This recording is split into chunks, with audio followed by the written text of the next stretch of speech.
Hello, this presentation will be looking at policies of public health and how economics affects marginalized communities.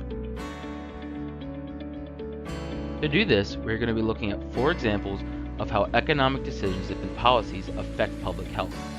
We will see this through the direct impacts on water, medicine, epidemics, and chronic illnesses. Our first example is going to be looking at the Flint water crisis.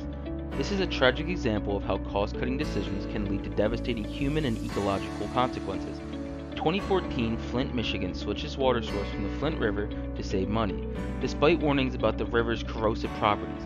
This decision was made under the guise of financial responsibility. This led to lead contaminating and exposing thousands to toxic water.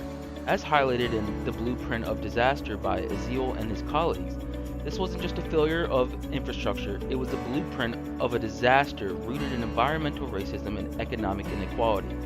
Flint's largely black and low-income populations bore the brunt of this crisis, engineered by poor governance and the disregard for vulnerable communities. The author draws parallels to the COVID-19 pandemic, showing how systemic neglect compounds and risks in marginalized communities. Flint is a warning to show when savings are a priority over the cost of lives. Public policy is often shaped less by public need and more by financial interest.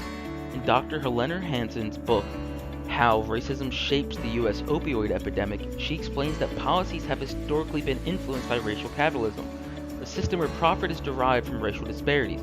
For instance, when opioid addiction was perceived predominantly as affecting white communities, the response emphasized treatment and rehabilitation. However, when similar issues impacted black and brown communities, the approach shifted to criminalization. This discrepancy shows how economic and racial considerations can dictate public response, often at the expense of marginalized communities.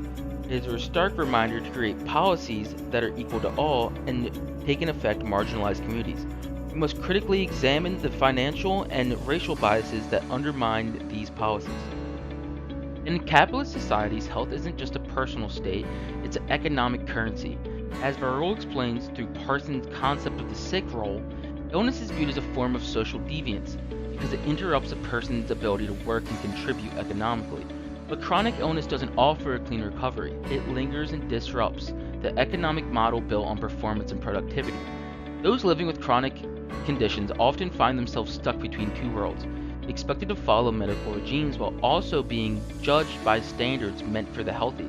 Their diminished physical capacity translates into fewer job opportunities and lower income, which deepens economic inequality.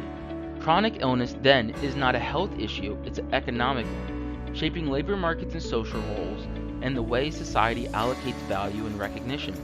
If we want equitable economies, we must rethink how we support those whose bodies does not fit the mold of this constant productivity. We can also look at how public policy, while in a financial crisis, affects public health. In his articles, Economics of Contagion, Robert Peckman reveals how economic and public health are not just parallel systems, but conceptually entangled. During the 2008 financial crisis and the 2009 pandemic, policymakers used the language of contagion to describe both events. Financial collapse was treated like a virus, fast-spreading and unpredictable, and systematic, while meanwhile public health responses were influenced by financial models, emphasizing efficiency, risk management, and return on investment. Pickman shows that this cross-pollination isn't just metaphoric, it shapes how we act. Economic austerity driven by neoliberal reforms weakened health infrastructure, especially in places like Mexico, limiting pandemic response. In turn, the fear of economic fallout influenced how governments approach disease outbreaks. Ultimately, Peckman warns that treating health crises like financial shocks and vice versa can obscure human agency and ignore structural integrity. If we let market logic dominate public health, we risk turning into a commodity and health into a calculation. As you can see through this, public health and economics go hand in hand. These examples are ever intertwining.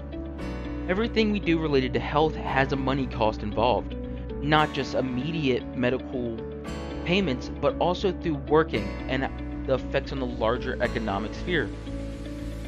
I feel as a community that we should come together and realize that our lives are more important than dollar bills. Life is temporary, but money will always be around. Here are my sources used for this PowerPoint and my discussion.